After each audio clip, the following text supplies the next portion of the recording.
T20 world cup final మ్యాచ్కి అంతా సిద్ధమైపోయింది. అహ్మదాబాద్లో జరగబోతున్న ఈ మ్యాచ్లో టీమిండియాతో న్యూజిలాండ్ తలపడబోతుంది. దాంతో అంతా ఆసక్తిగా ఎదురు చూస్తున్నారు.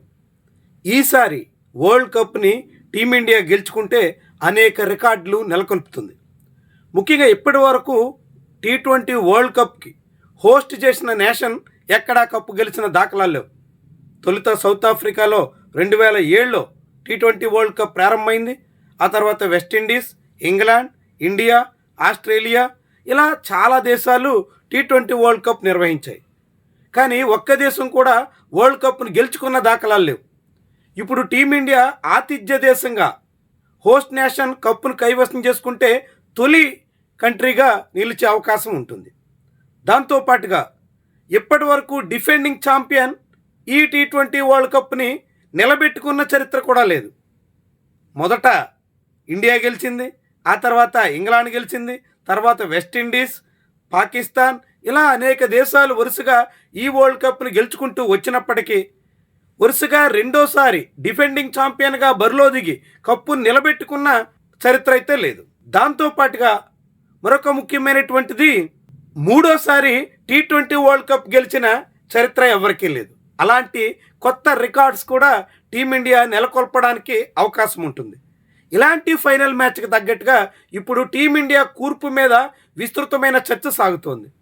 వరుస మ్యాచ్ల్లో ఫెయిల్ అవుతున్న ఓపెనర్ అభిషేక్ శర్మను, అదేవిధంగా మిస్టరీ స్పిన్నర్గా పిలుచుకునే వరుణ్ చక్రవర్తిని ఇద్దరిని పక్కన పెట్టేస్తారా అనే ఆసక్తికర చర్చ అయితే విస్తృతంగా నడుస్తోంది.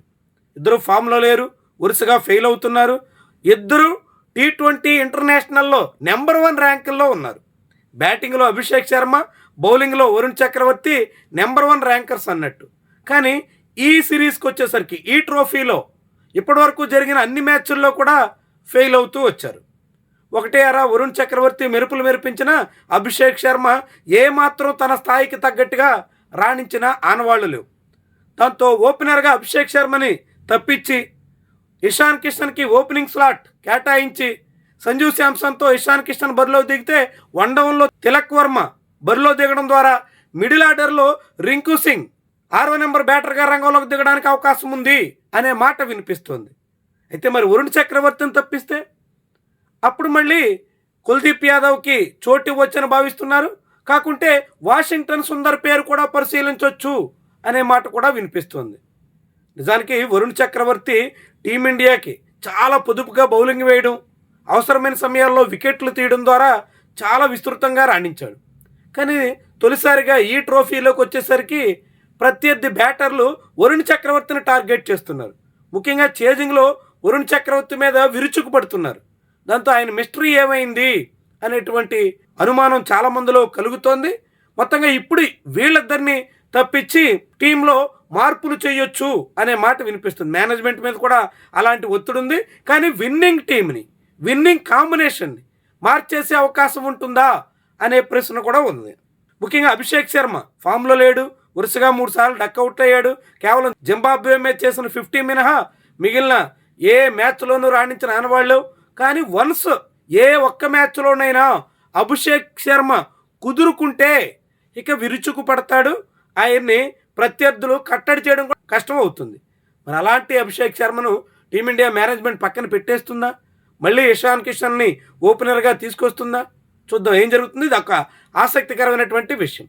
ఇక వరుణ్ చక్రవర్తి కూడా గుగ్లీలు వేయడంలో చాలా దిట్టగా లెగ్ స్పిన్ ద్వారా బ్యాటర్ని బోల్తా కొట్టించే మిస్టరీ బౌలర్గా పేరుంది.